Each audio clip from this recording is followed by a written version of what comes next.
ఇక్కడికి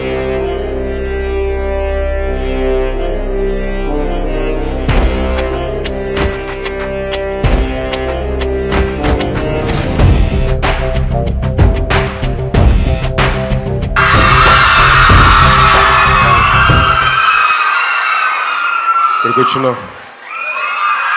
మా ఆడపడుచులందరికీ, అక్క చెల్లెలందరికీ, ప్రతి ఒక్కరికి, తల్లులందరికీ నా హృదయపూర్వక నమస్కారాలు. మీరు అలా అరిస్తే నా పారిపోవాలనిపిస్తుంది భయంతో.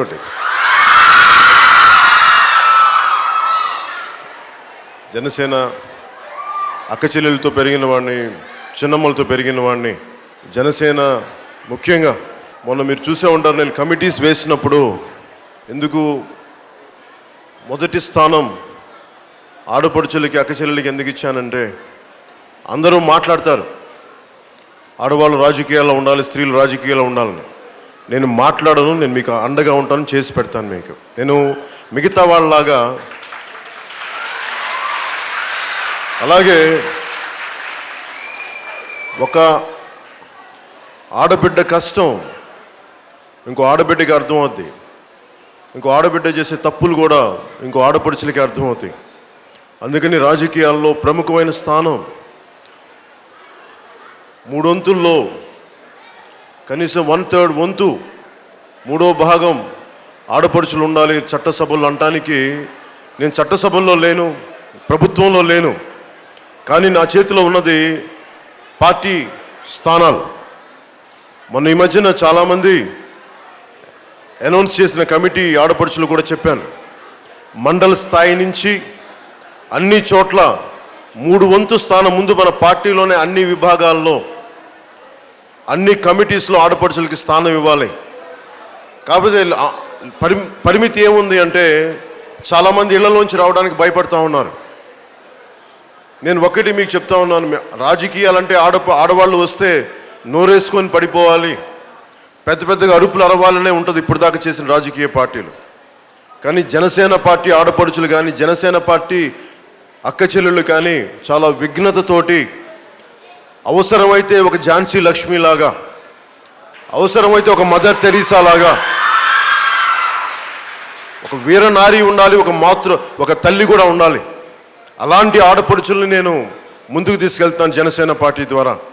ఎందుకంటే మీ మాన ప్రాణ సంరక్షణల్ని బాధ్యత నేను తీసుకుంటాను. ఎందుకంటే చిన్న బిడ్డలకు కూడా ఈ రోజున, పసిబిడ్డలను కూడా అన్యాయంగా చేసే పరిస్థితులు ఉన్నప్పుడు ప్రభుత్వాలు ఎందుకు స్పందించవంటే, నాయకులు క్రిమినల్స్ని వెనకేసుకొస్తే, పొలిటికల్ పార్టీస్ క్రిమినల్స్ని, రౌడీల్ని వెనకేసుకొస్తే ఇంక ప్రజలకు ఎక్కడ న్యాయం జరుగుద్ది? అందుకని ఒక బలమైన చట్టాలు కావాలంటే బలమైన వ్యక్తిత్వం ఉన్న నాయకులు ఉండాలి, బలమైన వ్యక్తిత్వం ఉన్న ఆడపడుచులు బయటికి రావాలి. అలాంటి ఆడపడుచుల్ని జనసేన సాధారణంగా పార్టీలోకి ఆహ్వానిస్తూ ఉంది. అలాగే రేఖ గారికి ఎందుకు వీర మహిళా విభాగానికి ఎందుకు ఆవిడ పెట్టానంటే, నేను చాలా చూశాను. కర్నూలు నుంచి ఒక బలమైన నాయకుడు రావడానికి ఆలోచిస్తున్న సమయంలో తెగింపున్న ఒక వీర మహిళ కర్నూలు జిల్లా నుంచి వచ్చింది. యువతలో ఇంత బలం ఉంది, ఆడపడుచులు ఇంత బలం ఉంది, కానీ చాలామంది నాయకులు సంకోచిస్తూ ఉన్నారు, రావాలా వద్దా, వస్తే మనకి. మీరందరూ కన్వెన్షనల్ పాలిటిక్స్ ఆలోచిస్తున్నారు, సమకాలీన రాజకీయాలు ఆలోచిస్తున్నారు. భవిష్యత్తు తరాలకు కావాల్సిన రాజకీయాలను ఏ ఒక్కరు ఆలోచించట్లా. నేను చేసేది నిజంగా నా వ్యక్తిత్వం కోసం, నా గుర్తింపు కోసం అయితే నేను పార్టీ పెట్టక్కర్లేదు. నేను నిజంగా విసిగిపోయాను. చిన్నప్పుడు మన బోస్టన్ హార్వర్డ్ యూనివర్సిటీలో స్పీచ్ ఇస్తా, ఎందుకు నిన్ను ఏది ప్రభావితం చేసిన రాజకీయాల పట్ల, సమాజం పట్ల అనే దానికి సమాధానంగా, ఒక ఆడపడుచు ఇంట్లో నుంచి రోడ్డు మీదకి వెళ్ళేటప్పటికీ తన మాన ప్రాణాలకి రక్షణ లేనప్పుడు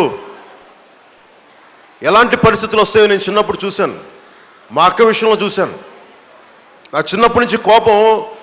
మా అక్క 18 ఏళ్ళు 16 ఏళ్ళు అప్పుడు రోడ్డు మీదకి వెళ్తే ఎవరో ఒక రౌడీ పట్టుకొని చెయ్యి లాగితే, అంతమంది మగవాళ్ళు ఉండి ఏ ఒక్కడికి కూడా ధైర్యం లేదని చెప్పి నిజంగా ఆ సమాజం మీద నా కోపం వచ్చింది ఆ రోజున. నేను పెద్ద అయితే ఇలాంటి ఆపుతాను, పెద్ద అయితే ఇలా జరగనివ్వను. ఆ ఆలోచన నన్ను ప్రేరణ ఎందుకు చేసిందంటే, మీ మాన ప్రాణ సంరక్షణలను బాధ్యత జనసేన పార్టీ తీసుకుంటుంది. అలాగే జనసేన పార్టీలో కూడా ఎవరైనా నాయకులు ఆడపడుచులకి గౌరవం ఇవ్వని పక్షంలో వారిని పార్టీలోంచి తీసేయడానికి కూడా నేను వెనకాడను. అది కూడా మీకు మాటిస్తున్నాను. నేను వెనకేసుకురాను. ఆ నాయకుడిని తీసేస్తే నాకు ఒక స్థానం పోద్ది అనుకుంటే పోనివ్వు, కానీ మీ మాన ప్రాణ సంరక్షణకు మటుకు నేను గౌరవభంగం వాటివ్వను. అందుకని మీరు బాగా చదువుకోవాలి, ఇంట్లో మీరు మంచి భవిష్యత్తు ఉండాలి, సమాజ నిర్మాణంలో మీరందరూ బలమైన భాగస్వామ్యం ఉండాలి, పంచుకోవాలి. దానికి నా వంతు కృషి నేను చేస్తాను. అలాగే మగవాళ్ళైనా సరే కులం, మతం, ప్రాంతం ఉంటుందేమో, కానీ ఆడపడుచులకి ఎక్కడో ఈజిప్ట్లో జరిగిన ఒక ఆడపడుచుకి అన్యాయం జరిగితే ఎక్కడో కర్నూలు ఆళ్ళగడ్డలో ఉండే ఒక ఆడపడుచు, కర్నూలు టౌన్లో ఉండే ఆడపడుచుకి ఆ బాధ తెలుస్తుంది. కానీ మగవాళ్ళకి అక్కడ ఎవడో వేరే ఊరు, కానీ ఆడపడుచుకి చిన్నపాటి ప్రసవ వేదన దగ్గర నుంచి ప్రతి బాధ ఆడపడుచు సమానంగా చూడగలదు. అలాంటి ఆడపడుచులు మీ అంత అమాంతమైన గౌరవం, అపారమైన గౌరవం నాకు మీరంటే. నన్ను ఎన్నిసార్లు చాలామంది ఇబ్బందులు పెట్టినా కానీ నేను ఎందుకు భరిస్తానంటే, కొంతమంది మీద నేను నోరు ఎత్తాలి అంటే అది అలుసుగా తీసుకుంటారని చెప్పేసి నేను సహనంతో భరిస్తాను. ఎందుకంటే మీ అందరి బాగోగులు ఉండాలి, మీ మాన ప్రాణ సంరక్షణకి భంగం వాటిల్లో కూడదు. పదే పదే నేను తీసుకొని చాలామంది విషయాలు నేను చాలా సంయమనం పాటిస్తాను. మీ అందరూ కూడా నాకు ఇంత ప్రేమాభిమానాలతోటి మీరు ఇక్కడికి వచ్చినందుకు నేను ఈ రోజున మనకి జనసేన పార్టీకి ఈ రోజున చాలామంది రావడానికి ప్రజల్లో ఇంత విపరీతమైన ఆదరణ ఉంది. రావడానికి ఆలోచిస్తూ ఉన్నారు, భయపడుతున్నారు. ఇది ఈరోజు నేను చేస్తున్న రాజకీయ పార్టీ కాదు, నేను చేస్తున్న ఒక సోషల్ ఉద్యమం. ఇది ఒక సామాజిక ఉద్యమం ఇది. ఎందుకంటే కులాలకి, మతాలకి, ప్రాంతాలకి అతీతంగా అందరికీ సమానమైన న్యాయం జరగాలి. ఎక్కడో పాకిస్తాన్లో యుద్ధం జరిగితే ఇక్కడుండే మిగతా ముస్లిం కమ్యూనిటీస్ ఎందుకు ఆలోచించాలి, అది ఎందుకు సెన్సిటివ్ అవ్వాలి? నేను మస్జిద్కి వెళ్ళినప్పుడు కూడా ఆదోనిలో ఒకటే చెప్పాను, ఎక్కడో పాకిస్తాన్లో యుద్ధం జరిగితే మనం ఎందుకు చేయాలి? మనం ప్రతిసారి ముస్లింలు కూడా మేము ఈ భారతదేశ పౌరులు అని చెప్పి ప్రూవ్ చేసుకోవాలా, దేశభక్తి ప్రూవ్ చేసుకోవాలా? అది నాకు నచ్చదు. అలాగే సినిమా థియేటర్లో జనగణమన మేము చెయ్యాలని చెప్పినప్పుడు నేను ఖండించాను. ఎందుకంటే సినిమా థియేటర్కి వెళ్ళేది మనం ఒక వినోదం కోసం వెళ్తాం. అక్కడ నా దేశభక్తి చూపించడానికి నేను వెళ్ళను సినిమా థియేటర్లకి. దేశభక్తి కావాలంటే యుద్ధ రంగంలోకి వెళ్తాను. దేశభక్తి కావాలంటే ఒక ఆడపిడిచ మానవ ప్రాణాలకు అన్యాయం జరిగితే ఆపితే అది దేశభక్తి, అంతేగాని లేచి నుంచుంటే ప్రతిసారి దేశభక్తి కాదు సినిమా థియేటర్లలో. ఇది నేను నమ్ముకున్న దేశభక్తి అంటే లంచగొండి లేనితనం దేశభక్తి, దోపిడీ చేయకపోవడం దేశభక్తి. అంతేగాని మీరు జాతీయ గీతానికి సలాం కొట్టి 1000 కోట్లు దోచేస్తే అదేం దేశభక్తి? అలాగే ఆడపడుచులకు అన్యాయం జరుగుతున్నప్పుడు వాళ్ళ మనుషుల్ని మా వాళ్ళని చెప్పేసి వదిలేసి వెళ్ళి చట్టసభల్లో వెళ్ళి కూర్చోబెట్టి జాతీయ గీతానికి వెళ్ళి నుంచుంటే అదేం దేశభక్తి? నాకు నిజానికి జాతీయ గీతానికి నిజంగా వన్ని తీసుకురావాలి, గౌరవం తీసుకురావాలంటే లంచగొండితనాన్ని అరికట్టండి, దోపిడీని అరికట్టండి, ఫ్యాక్షనిజం అరికట్టండి, రౌడీజం అరికట్టండి, ఆడపడుచుల మాన ప్రాణ సంరక్షణని దాడులు జరుగుతుంటే అరికట్టండి. అది దేశభక్తి. కానీ ఇలా కూర్చోబెట్టి సినిమా థియేటర్లో జాతీయ గీతం వేస్తే అది దేశభక్తి అంటే అది నేను దేశభక్తి అనుకోను. నిజంగా దేశానికి అవసరమైతే ప్రాణాలు ఇవ్వడానికి నాలాంటి నేను సిద్ధంగా ఉన్నాను.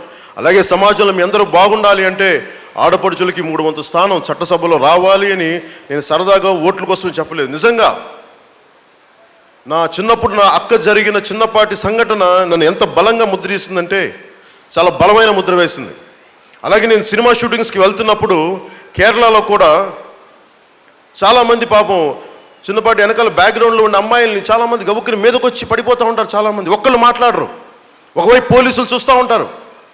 ఇవన్నీ నాకు ఆవేదన కలిసి, అందుకే నేను ఒకసారి షూటింగ్స్లో ఎందుకు కొట్టేవాడిని అంటే ఇందుకే కొట్టేవాడిని. ఒకళ్ళు మాట్లాడకపోతే ఇంకేమి దారి తెను లేక నేను కూడా రక్షించకపోతే నాకు చెడ్డ పేరు వచ్చినా పర్లేదు, కానీ ఆడపడుచుల మాన ప్రాణ సంరక్షణకి ఇబ్బందులు కలిగినప్పుడు నేను ఖచ్చితంగా ఎదుర్కొంటాను. ఇది ఎందుకు చెప్తున్నానంటే నేను అంత కమిట్మెంట్ ఉన్న వ్యక్తిని. మీరు ఇళ్లలో నుంచి రేపు పొద్దున ఆడబిడ్డల్ని, చిన్న బిడ్డలను కూడా ఈరోజు మాన ప్రాణ సంరక్షణలకి ఇబ్బందులు ఉన్న రోజుల్లో ప్రభుత్వాలు చాలా కఠినమైన చట్టాలు తీసుకురావాలి. ఒక పసిబిడ్డ మీద చిన్నపాటి దారుణంగా అకృత్యం జరిగితే శిరచ్ఛేదం చేయాలి అలాంటి దుర్మార్గులకి. ఇలాంటి నేను చేయడానికి చాలా బలంగా, ఎందుకంటే చట్టాలు చాలా బలోపేతం చేయాలి. కర్నూలులో ఒక ఆడపడుచు మానప్రాణ సంరక్షణ రోడ్డు మీదకి వెళ్తే ఏ ఆకతా ఏ రౌడీ ఏమని అంటాడని భయం ఉండకూడదు. అర్ధరాత్రి పూట స్త్రీ స్వేచ్ఛగా తిరగాలి, జరుగుద్దో లేదో నాకు తెలియదు, కానీ పగటి పూట స్త్రీ స్వేచ్ఛగా వెళ్ళి సాయంత్రం పూట ఇంటికి వచ్చే బాధ్యతను మటుకు జనసేన పార్టీ ఖచ్చితంగా తీసుకుంటాం. నేను మీకు మాటిస్తున్నాను, ఈ రోజున మీరు నాకు ఎంతమంది ఓట్లేస్తారో నాకు తెలియదు. నేనైతే మీకోసం కట్టుబడి ఉన్నాను. నేను మీకోసం అండగా ఉంటాను. నా కడ శ్వాస వరకు మీకోసం పనిచేస్తాను, మీ అందరికీ మనస్ఫూర్తిగా. ఎందుకంటే నిన్న ఉదాహరణకి ప్రభుత్వం డబ్బులు ఎంత వేస్ట్ అయిపోతున్నాయంటే, జగన్నాథ్ గట్టు అనే ఒక ప్రాంతానికి వెళ్తే ఒక దాదాపు 9,400 ఇళ్ళు నిరుపయోగంగా ఉండిపోయినాయి. ఒకవైపు ఇళ్ళు లేవు, ఒకవైపున కనీసం ఒక అద్దె కట్టాలంటే 2,500 రూపాయలు. ఒకవైపు ఇల్లు నిరుపయోగంగా. అక్కడికి వెళ్ళి కూర్చుంటే పాప అన్ని కులాలకు సంబంధించి, అన్ని మతాలకు సంబంధించిన వాళ్ళు, ముస్లిం మహిళలు కానీ మిగతా అందరూ కూర్చోబెట్టి, అరే హమ్ గరీబ్ ఆయా సాబ్ గరాదే హమ్కు ఇవన్నీ మాట్లాడుతుంటే, మాకు ఇల్లు లేవు అని మాట్లాడుతుంటే ఒకవైపు ఇల్లు ఖాళీగా ఉన్నాయి, వాటి మీద కప్పు లేదు. అవి ఇవ్వడానికి ఎవరికి మనసు పడలేదు. ఎందుకంటే మీకు గులాంగిరి చేయాలి, మీకు బానిసత్వం చేయాలి నాయకులకి. మీరు ఎవరికి బానిసత్వం చేయాల్సిన అవసరం లేదు. మీకు ఈ దేశంలో ఉండటం మీ హక్కు. ఇది ఈ దేశంలో మీకు రావాల్సింది మీ హక్కు. ఆ హక్కు కోసం నేను పోరాడతాను. జనసేన మీకు అండగా ఉంటుందని నేను మనస్ఫూర్తిగా తెలియజేసుకుంటున్నాను. అలాగే ఇక్కడున్న ఆడపడుచులందరికీ పేరు పేరున ప్రతి ఒక్కరికి ధన్యవాదాలు తెలుపుకుంటూ, నేను మీకు అండగా ఉంటానని తెలియజేసుకుంటూ, ప్రతి ఒక్కరికి ముఖ్యంగా నిన్న ఒక విద్యార్థుల మీటింగ్లో ఒక చెల్లెలు అడుగుతా, మాకు మిడిల్ క్లాస్కి మాకు పే చేయలేని, డబ్బులు పే చేయలేకపోతున్నాం. నేను అంటాను, అసలు మీకు ఫీజ్ రీఎంబర్స్మెంట్ అనే థాట్ ఉండకూడదు. మీరు కాలేజీకి వెళ్తే, స్కూల్కి వెళ్తే, భోజనాల దగ్గర నుంచి తిరిగి మీరు ఇంటికి వెళ్ళే వరకు డబ్బులతో పని ఉండకూడదు మీకు. అలాంటి పరిస్థితి నేను ఖచ్చితంగా మీకు తీసుకొస్తాను. మీకు ఇది ఎందుకంటే నా లాజిక్ కూడా ఒకటే. మీకు 1,000 కోట్లు దొయ్యగలిగినప్పుడు 9,400 ఇల్లు కట్టడానికి డబ్బుని నిరుపయోగంగా పెట్టగలిగినప్పుడు నేను మీకు అండగా ఉండడానికి బోళ్ళంత డబ్బు ఉంది. విద్యార్థులకి వాళ్ళ తిండికి కానీ, వాళ్ళ ఫీజులకు కానీ ఇంట్లో వాళ్ళు ఇబ్బంది పెట్టకూడదు. అలాగే అన్ని hostels, BC hostels, SC hostels, ST hostels అని చెప్పి అందరినీ విడగొడతా ఉంటే, నేను మటుకు కామన్ స్కూల్ సిస్టమ్ పెడతాం, కామన్ హాస్టల్స్ పెడతాం, పరిశుద్ధం. ఎందుకంటే మనం మారకపోతే జనాభా విస్ఫోటనం పెరుగుతూ ఉంటుంది. మనం మారకపోతే, రాజకీయ పరిస్థితులు మారకపోతే ఇంక సమాజం ఎప్పటికీ మారదు. అందుకని నేను కష్టమైన నష్టమైన ఆ ఒడిదుడుకులు తీసుకోవడానికి నేను సిద్ధంగా ఉన్నాను. ఎలాంటి మత కలహాలకు కానీ, ఎలాంటి ప్రాంతీయ విద్వేషాలకు కానీ లేకుండా జనసేన ఉద్భవించిందే దానికి. అందుకని మీ అందరికీ నేను అండగా ఉంటానని తెలియజేసుకుంటూ, పేరు పేరున ఇక్కడ వచ్చిన ప్రతి ఆడపడుచులందరికీ పేరు పేరున ధన్యవాదాలు తెలుపుకుంటూ సెలవు తీసుకున్నాను. జై హింద్.